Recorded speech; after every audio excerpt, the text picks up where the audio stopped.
Una sa lahat, cottage sa tabing dagat, pinaguho ng malalakas na hampas ng alon sa Cagayan. Pati sako-sakong pananim, tinangay ng rumaragas ang baha, bunsod ng Super Bagyong Leon. Habang sa Batanes, humuhugong ang malakas na hangin. Nasinabayan pa ng malakas na ulan. Ang iba pang update sa mga lugar na apektado ng Super Bagyo, abangan maya-maya lamang. Magandang gabi, Pilipinas. Sa Frontline tonight. Super Bagyong Leon, patuloy na lumalapit sa Batanes at posible pa rin maglandfall. Mga pauwi ng probinsya para sa undas, dagsana sa mga bus terminal. May mga susubukan na rin bumiyahe pa Bicol na sinalanta ng Bagyong Christine. Nakatambak na sako-sakong kalansay, tumambad sa isang sementeryo sa Marikina kung kailan pa naman mag-uundas. Ang depensa ng lokal na pamahalaan, hindi nila alam yan. Sa Frontline News Abroad, isang bata sa Spain sinagip ng chopper matapos matrap sa matinding baha. Sa Showbiz Tonight, aktres na si Rita Daniela nireklamo ang umunoy pambabasto sa kanya ng aktor na si Archie Alemania.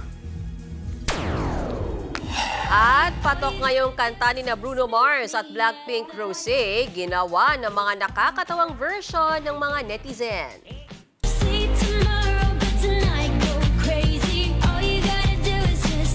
Me at the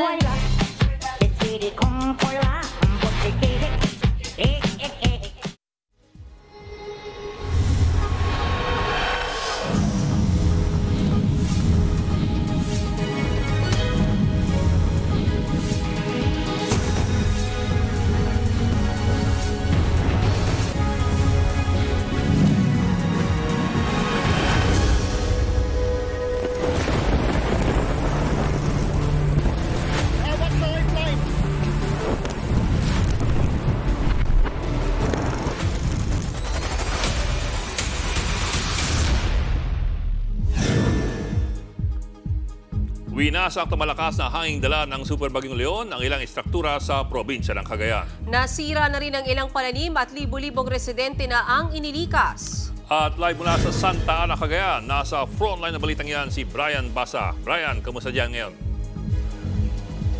Bok, sa mga oras na ito, pabugso-bugso ang buhos ng ulan at ang hampas ng hanging dala ng Super Bagyong Leon. At napapansin natin na unti-unti nang naibabalik ang kuryente sa ilang mga barangay, kabilang itong kinatatayuan nating barangay sentro. Gayunpaman, nakataas pa rin ang signal number 3 sa bayan ng Santa Ana. At kasabay nga niyan, tulad ng nabanggit ninyo, libo-libo na ang nailikas ngayong gabi. Sa sobrang lakas ng hampas ng mga alon sa baybaying ito sa Barangay Padaya, Apari, Cagayan, bumigay na ang cottage na ito at tuluyang tinangay ng tubig. Ang isa pang cottage nawasak na rin at nagbagsakan ang mga kahoy.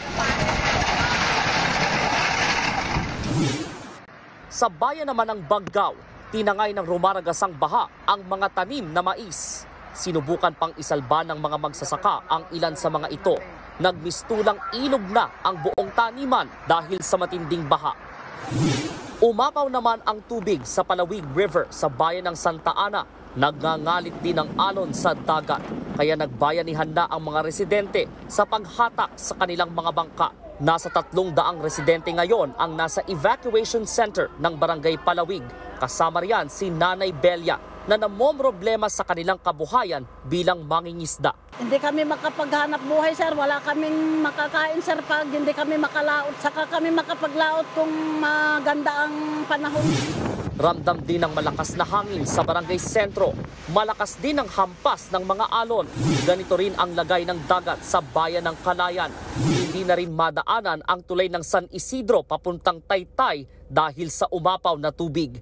Nakataas ang signal number 3 sa northeastern portion ng mainland Cagayan dahil sa Super Bagyong Leon. Ibig sabihin, hanggang 117 kilometers per hour na lakas ng hangin ang posibleng maranasan sa lugar sa loob ng 18 oras.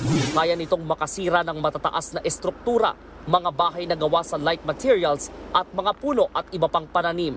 Dahil sa masungit na panahon, aabot na sa 7,000 residente ang inilikas sa buong Cagayan. Pero ayon sa lokal na pamahalaan, may mga kababayan silang nagmamatigas pang lumikas. Ayaw naman talaga nila, sir, kasi ayaw nilang iwanan yung mga bahay nila. Ang hamon namin, sir, dapat mag-evacuate na sila kasi baka ririsgo din ng sitwasyon ng dagat, lalaki na ng alon. Kasi lumalaki na yung dagat sa ilog. Ipapakita lang natin kung gaano kalakas yung paghampas ng hangin pag bumubugso ito. Mapapansin nyo yung isang estruktura dyan sa may Center Island. Ito yung kalye sa harap ng munisipyo ay napabagsak ng hangin. No? Kasi kanina lang bago tayo sumalang sa ere, past 9 p.m., lumakas yung ulan at yung hampas ng hangin, yan ang naging resulta. So yan ang visible impact, kumbaga, ng Super Typhoon Leon sa mga oras na ito. Samantala naman, nakausap naman din natin ang Municipal Disaster Risk Reduction and Management Office. Ang kailangan daw ng mga evacuee ngayon ay basic needs tulad ng pagkain, tubig, damit at gamot, lalo na multivitamins para sa mga bata at matatanda. Balik sa inyo. Well, Brian, I suppose yung unang tanong ng marami, considering na yung super bagyong Leon nandiyan na sa silangan ng Batanes, as far as Cagayan is concerned, is the worst over for Cagayan? Yan ay aalamin pa ng mga otoridad sa mga oras na ito at sa mga susunod na oras dahil inaabangan din nila ang mga susunod na abiso ng pag-asa. Tinatanong natin ng MDRRMO kung ano ang oras ng susunod nilang meeting ay hindi iniintay din daw nila kung ano ang magiging abiso ni Mayor Nelson Robinho na siyang nakaupo ngayong chairman ng Municipal Disaster Risk Reduction and Management Office. Bok. Brian, kasi 'di ba sanay ang mga kababayan natin diyan sa Cagayan dahil daanan talaga yan ng bagyo. Pero dun sa report mo, may mga ilan na ayaw pang iwan yung mga bahay nila. But aside from those people, tama bang sabihin naging madali yung hindi madali, naging mas smooth yung paghahanda ng mga kababayan natin diyan? Kasi kung ganon, Brian, less yung tragedy kung nakakapaghanda sila ng mas maaga or nagpapa-evacuate sila ng mas maaga.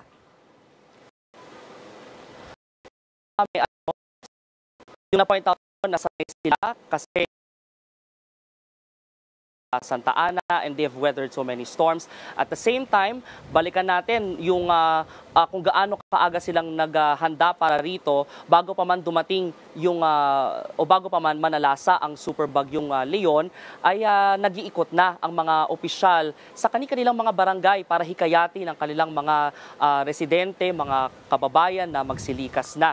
Yung mga hindi nagsilikas yun ang paulit-ulit natin tinatanong, isa lang naman ang sinasagot nila.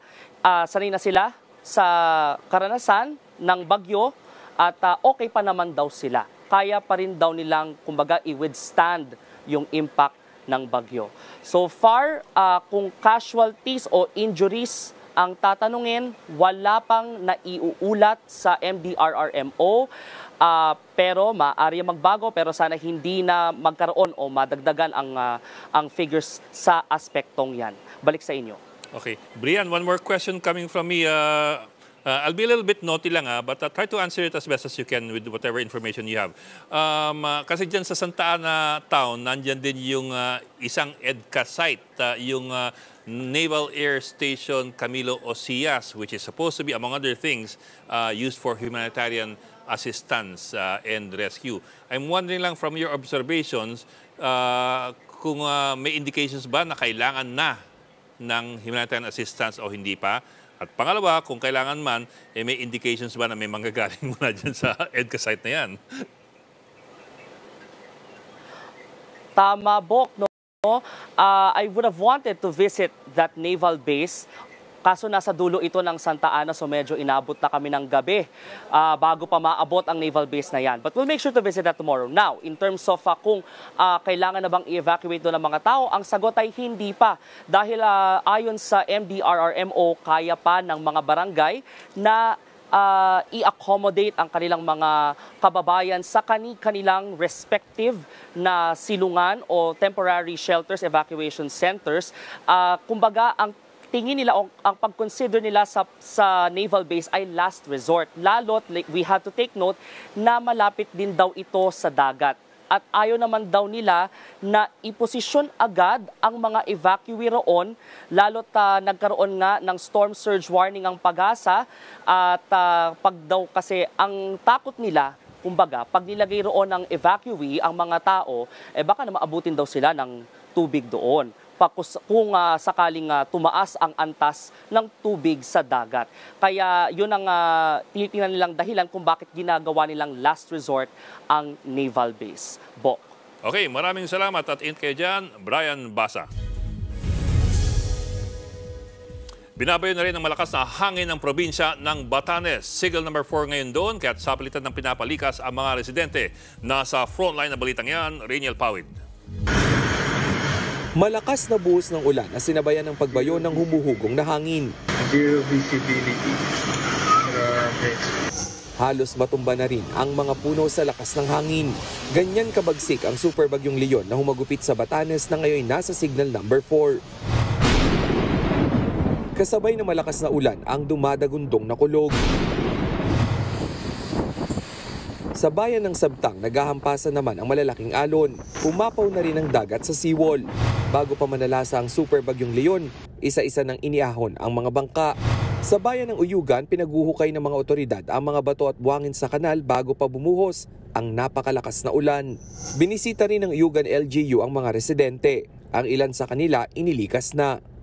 Yung iba talagang sinabihan ako namin dahil alam na namin kung sino po yung mga nasa vulnerable area, lalo na po yung mga bahay na hindi pa ko natatapos i-repair. Pagkatapos ng bagyong Julian, ginawa na po namin ng paraan na sila ay mailipat either sa evacuation center o sa pinakamalapit po na bahay na matibay po. Ayon sa lokal na pamahalaan ng Batanes, nasa higit 100 pamilya na o halos 400 individual ang inilikas. Nagpamahagi na rin daw sila ng mga food pack sa mga apektadong residente. Nagbabalita mula sa frontline, Rainiel Pawid, News 5.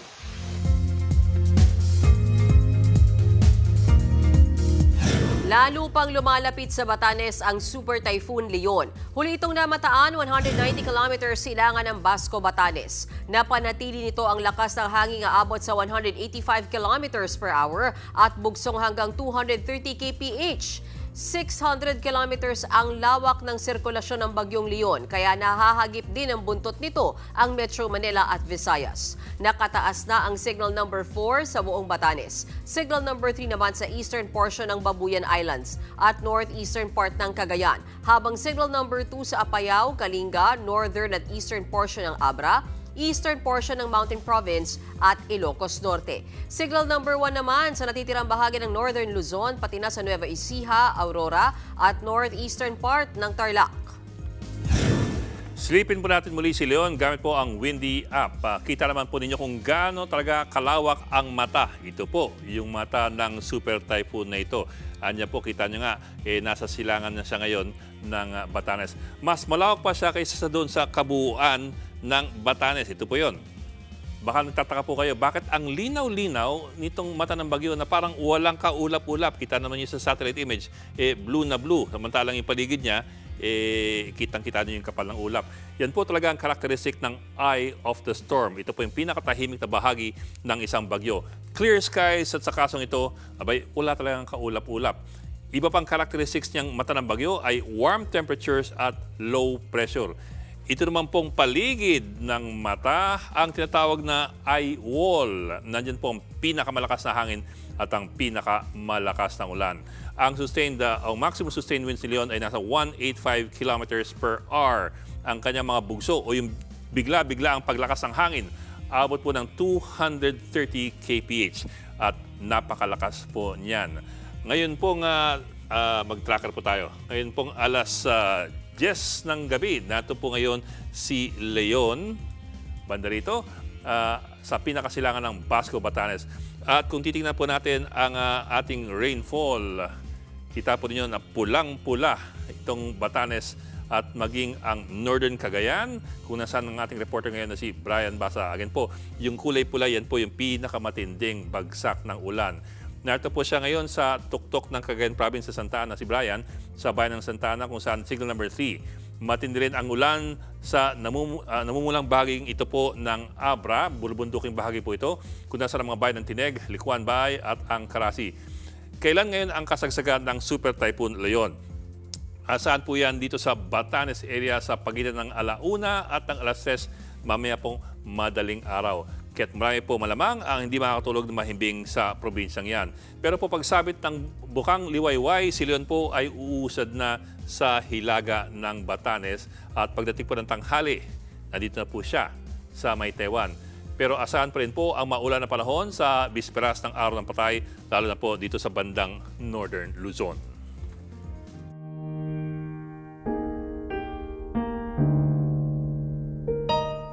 Kahit maghahating gabi na, marami pa ring mga pasaherong dumarating sa mga bus terminal para umuwi sa kani-kanilang probinsya ngayong undas. Kabilang dyan ang ilang biyaheng Bicol na sinalanta ng Bagyong Christine. Live mula sa PTEX, nasa frontline ng balitang yan si Faith Del Mundo. Faith, gaano na karami ang mga biyahero dyan? Yes, Mean, 2 araw bago nga yung undas ay patuloy pa rin nga yung pagdating ng mga pasahero dito sa PITX. At kanina nga sa mga karamihan na ating mga nakausap ay pabiyahing Bicol na ilang araw nga silang nag-antay dahil nga sa nasirang kalsada at binahang kalsada bunsod nga ng Bagyong Christine.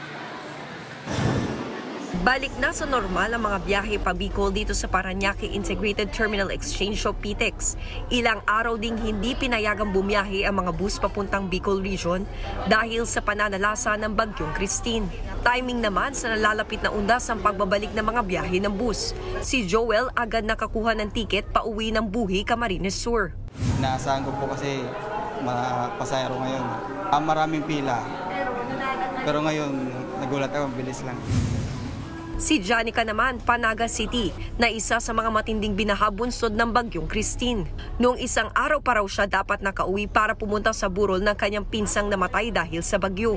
Ilang days po walang biyahe, so ngayon lang po kami makakabalik. Nasa 130,000 ang karaniwang dami ng mga pasaherong sumasakay sa PTEX araw-araw. Pero hanggang kaninang alas 9 ng gabi, pumalo na sa 155,000 ang mga biyahero sa terminal. Ayon sa ilang dispatcher, marami pa ang nagpa-reschedule ng biyahe. Sa tansya ng pamunuan ng PTEX, posibleng pumalo sa 1.4 million ang mga dadagsang pasahero ngayong darating na undas hanggang sa November 5. Para matiyak ang kaligtasan ng mga biyahero, nag-inspeksyon kanina sa terminal si Transportation Secretary Jaime Bautista. Maraming gustong magbiyahe, no? Dahil siguro yung iba naapektuhan yung previous travel nila because of the typhoon, no? And ngayon lang sila biyahe. And ngayon nagsabay-sabay. Isinailalim din sa drug testing ang mga bus driver sa PTEX. 3 sa kanila ang nagpositibo. Tatawagin ko kagad yun bukas, yung mga may-ari ng bus company na yun, pagpapaliwanagin. And then, siguro bibigyan muna ng warning, but next time around, may 30-day suspension na yung practice nila. Dumiretso rin sa Ninoy Aquino International Airport si Secretary Bautista para mag-inspeksyon. Yun nga lang, hindi na pinasama ang mga taga-media ng private consortium na nag-ooperate sa paliparan. Mean, inaasahan nga sa araw ng bukas, ayun nga yung dagsa ng tao. Tinataya nga dito sa PITX ay papalo ng 200,000 na pasahero ang dadating dito sa PITX. Samantala nga kanina, inikutan nga rin natin yung bus terminal sa Pasay at sa Cubao. May mga ilan-ilan na nga pasahero na umuwi sa kanilang probinsya ng maaga. So yun nga, at hindi pa naman punuan yung mga biyahe doon, Mean. Alright, maraming salamat sa iyo, Faith Del Mundo. Sinuspinde na ng MMDA ang number coding para po sa mga babiyahe sa undas. Ipatutupad yan simula bukas, October 31 hanggang sa mismong araw ng undas sa Biyernes, November 1. Ayon sa MMDA, maaaring tumawag sa kanilang hotline 136 para sa anumang emergency or roadside assistance. Nag-abiso naman ng Northern Luzon Expressway or NLEX na asahan ang mabigat na trapiko sa Biyernes. Magkakaroon po ng pagtitipon ng Iglesia ni Cristo mula alas 5 ng umaga hanggang alas 9 ng gabi. Susunod, Dangdang Kalansay. Bakit pinagtatanggal sa mga puntod sa isang sementeryo Marikina? Singer-actress si Rita Daniela, hinipuan at hinilikan daw ng aktor na si Archie Alimanya. At 2 independent contractors ng GMA Network kinasuhan na kaugnay sa umunoy pang-aabuso sa aktor na si Sandro Mulak. Magbabalik pa ang Frontline Tonight.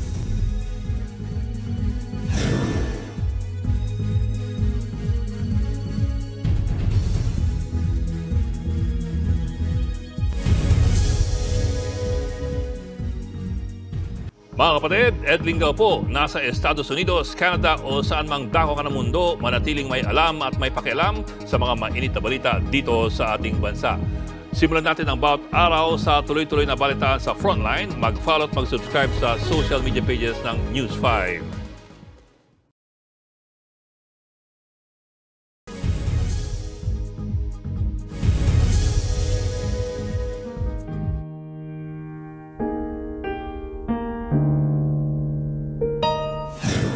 Sako-sakong kalansay ang nakatambak sa isang sementeryo sa Marikina kung kailan pa man mag-uundas.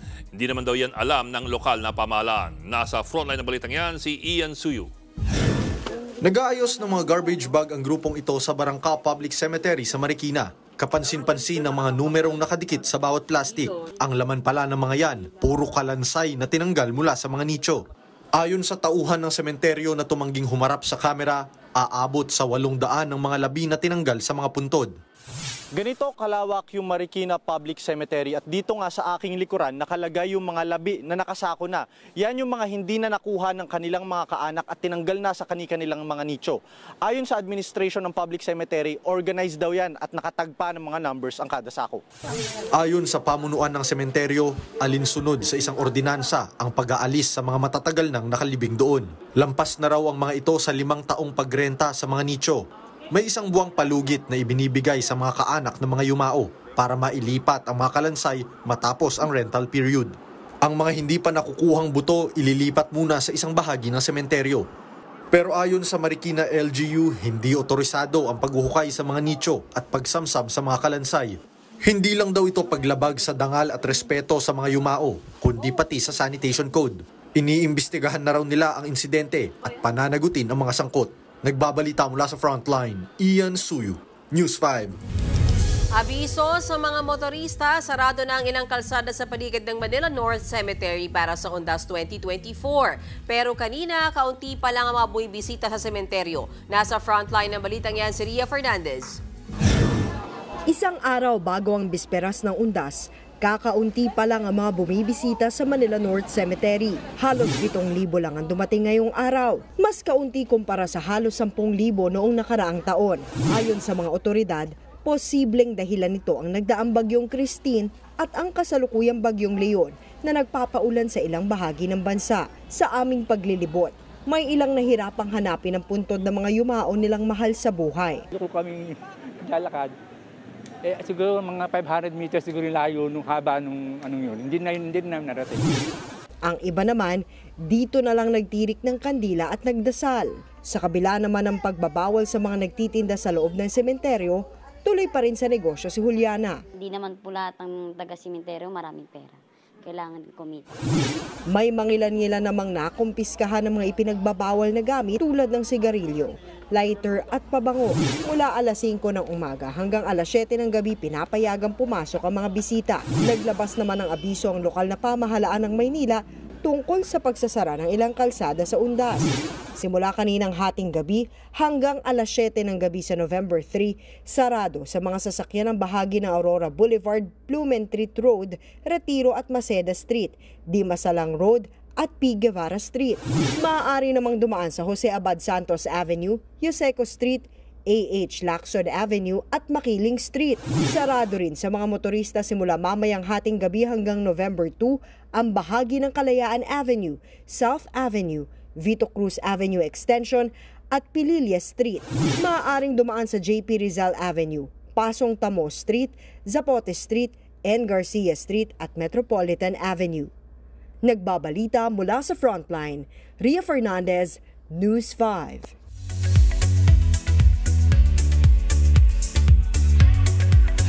Showbiz Tonight na tayo. Inireklamo ng aktres na si Rita Daniela ang aktor na si Archie Alemania. Hinipuan at hinalikan daw ng aktor si Rita. Base sa report ng Philstar.com, nangyari ang umano'y pambabastos noong September.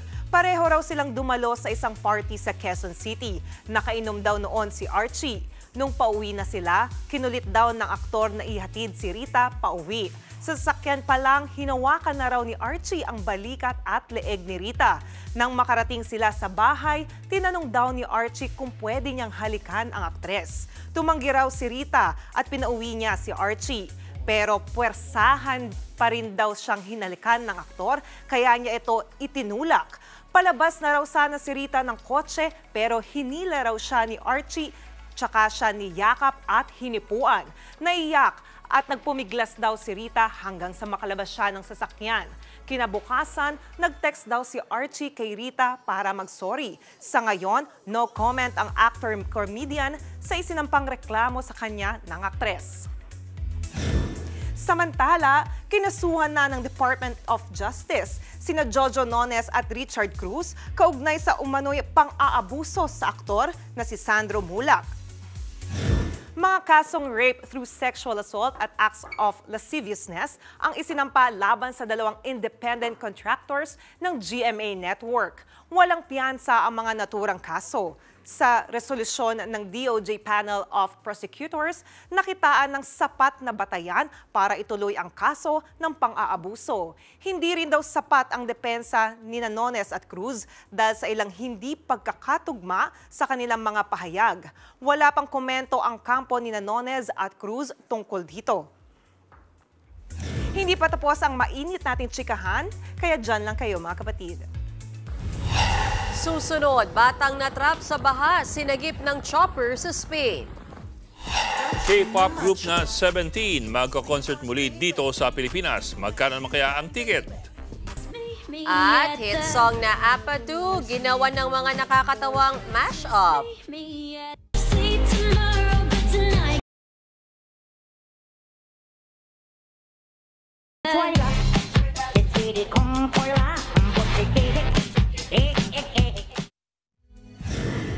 Tutok lang mga kapatid dito sa Frontline Tonight. Mga kapatid, Mean Los Baños po, nasa Europa o saan mang dako ka ng mundo, manatiling may alam at may pakialam sa mga maiinit na balita dito sa ating bansa. Simulan natin ang bawat araw sa tuloy-tuloy na balitaan sa Frontline. Mag-follow at mag-subscribe sa social media pages ng News 5.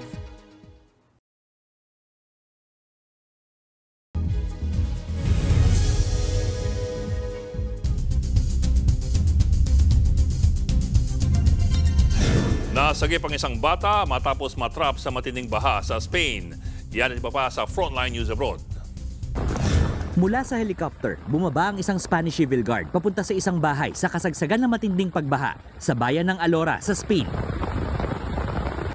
Nang matumbok niya ang target na bahay, dito na nasagip ang isang bata.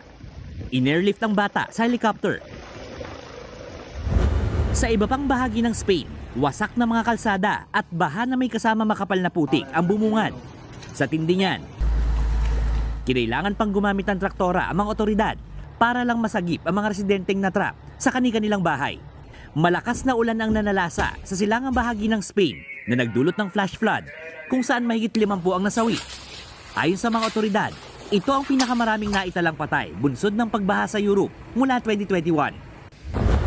Matapos manalasa sa Pilipinas, sa China naman ngayon humahagupit ang Typhoon Trami o Bagyong Christine. Gamit ang mga rubber boat, sinagip ng mga rescuer ang mga nagtatrabaho sa isang warehouse. Wala namang napaulat na nasawi, pero umabot sa lampas tao ang naranasang pagbaha. Sa Taiwan naman, puspusan na ang paghahanda para sa Super Typhoon Leon na may international name na Kongray. Mula sa Pilipinas, tinutumbok ng Super Typhoon ang buong Taiwan. Dahil dyan, pansamantala nang isinara ang mga pasyalang malapit sa dagat para iwas disgrasya.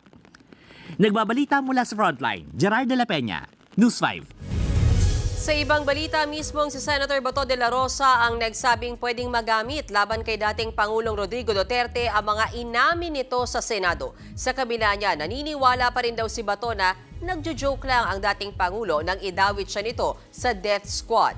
Narito ang aking report. Sa bibig mismo ni dating Pangulong Rodrigo Duterte nanggaling. Meron akong death squad, pero hindi yung mga pulis. Sila rin yung mga gangster. Itinuro pa niya si Senator Ronald Bato de la Rosa na isa raw sa mga namuno noon sa death squad, bagamat itinanggihan ni de la Rosa. Yung isang senador, yan ang nakaupo dyan, si Senator de la Rosa.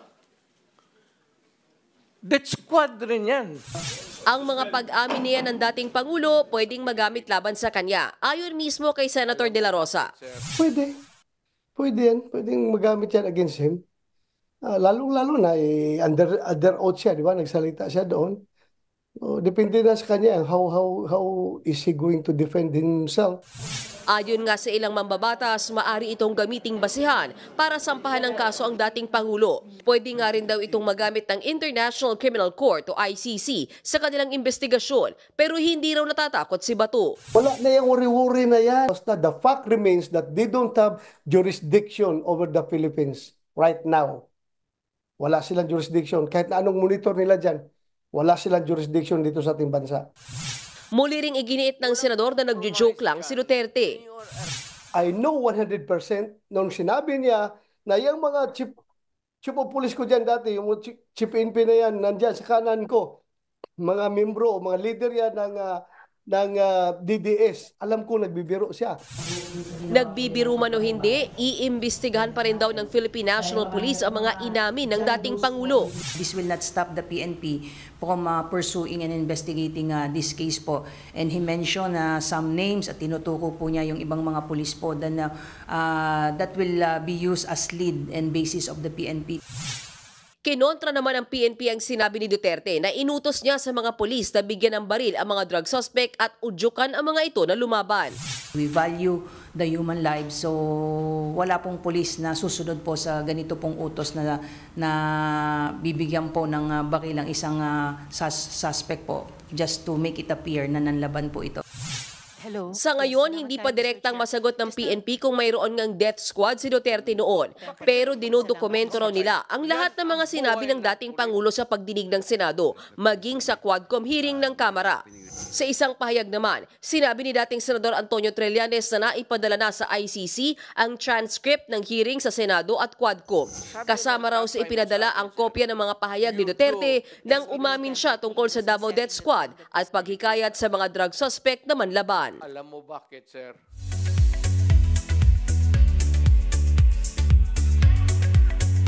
Philo Carats, ready your wallets. Inanunsyo na ang ticket price sa 2-night concert sa Pilipinas ng K-pop group na 17.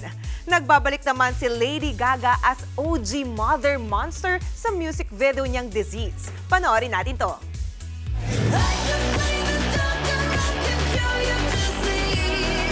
Swak sa Halloween ang newly released music video ni Lady Gaga na Disease. Nagbabalik ang iconic spooky and dark image ni Mother Monster. Tampok dito ang iba't ibang characters ni Lady Gaga. Ang possessed version, ang mysterious monster driver, at isa pang babaeng kaaway niya.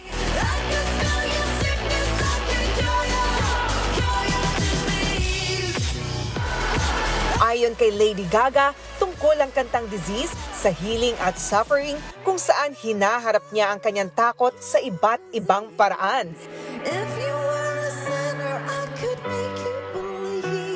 Lead single ito sa upcoming album ni Lady Gaga sa February na LG7.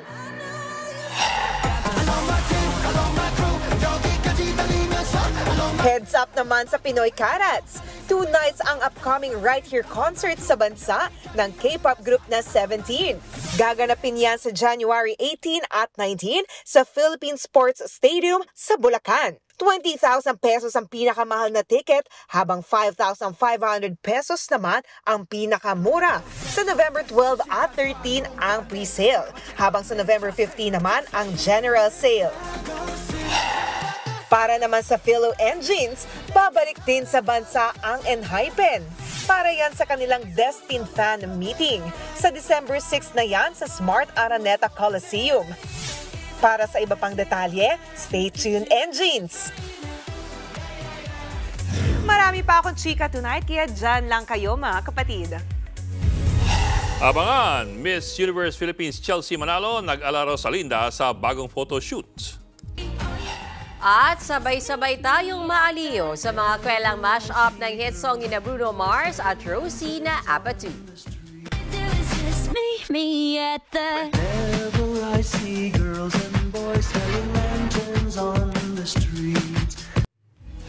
Tuloy-tuloy ang balitaan dito sa Frontline Tonight.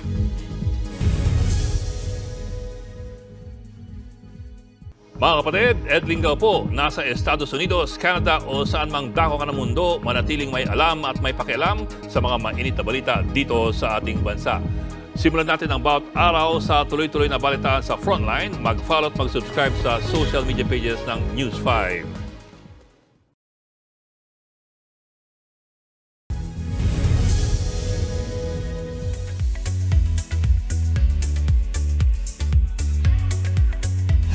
Kuhang-kuha ni Miss Universe Philippines Chelsea Manalo ang main character energy mula sa isang Mexican telenovela. Ang Bulacqueña nating pangbato, stand out ang ganda sa kanyang bright red dress. May parosas pa siya sa kanyang tenga habang nasa Field of Roses. Ang peg niya, ang sikat na bida sa Mexican telenovelang Rosalinda. Mexico ang host ngayong taon ng Miss Universe na gaganapin sa November 16. Isa pang hindi mawawala tuwing Miss U season, si Miss Universe 2018 Catriona Gray. Sa ikatlong pagkakataon, muli siyang inimbitahan na bilang commentator sa pageant. Thankful naman si Kat sa tiwala sa kanya ng Miss U organization. Lady in Red, ang peg ng ating pangbato na si Angelica Lopez sa unang araw ng Miss International Activities sa Japan. Sa Instagram post, ibinahagi ni Angelica ang kanyang modern Filipina look. Say ni Angelica, tribute niya ito sa kultura ng Pilipinas. Kahapon nang lumipad si Angelica pa Japan, susubukan ng ating pangbato na masungkit ang ikapitong Miss International crown. Gaganapin ang pageant sa Tokyo Dome City Hall sa November 12. At yan ang latest and hottest sa showbiz tonight. Ako si Johnny Alipon. Happy Wednesday and stay safe mga kapatid. At para man sa ating pabaong pampagood night, level up ang hit song na Apatu. Kanya-kanyang entry ang netizens ng kanilang mga nakakatawang mashup version. Pakinggan natin sa report ni Laila Pangilinan. Sa sobrang hit ng kanta ni Bruno Mars at Blackpink Rosé na Apatu, bukod sa dance craze, may mga gumawa na rin ng mga kwelang mashup. Ang first entry, Apatu, featuring Puchikik,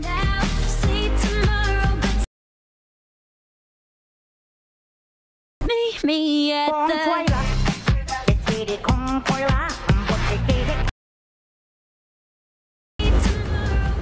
ang isa namang ito, Apatu, na may nagtitinda ng mani.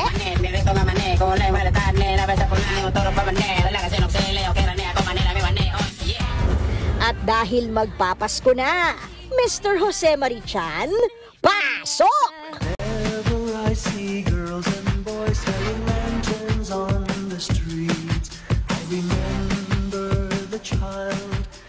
Ang saya, di ba? Ang lilikot talaga ng imahinasyon ng mga Pinoy. Nagbabalita mula sa Frontline, Laila Pangilinan, Apatu, Patu. News 5, Ba't may ganun? Kit-kit ni Laila talaga. Teka, may sinasabi si Menos Banos kanina eh. Ano yun? Nakakatatlong araw na tayo ng Apatu. Pero sabi mo? Tatlo, meron pa yun bukas. Dahil? Tatlo pa lang eh. Apatu. Apatu. Oh. Dalawa kami versus you. Kailangan tumawa ka. Pero pag umabot pa ito ng hanggang Friday, maniningil na tayo. Singilin na natin EP natin si Ryan. Ryan, di ka na nakakatawa. Joke lang. Abot si Kik. O mga kapatid. Yung apat po, hindi siya kumanta, pero yung butchiki. Sige. Teka lang yan. 56 days na lang po. Pasko na. Paghalata talaga. Yan po 45 dito pag-imas Barangay Headlines. Sa butchiki siya nakarelate. Balitan at diskusyon para sa paghubog ng matalinong opinyon. Kami yung kasaga sa pagbabalita. Ako po si Mayan Los Baños. Ako lang po si Ed Lingao. Magandang gabi.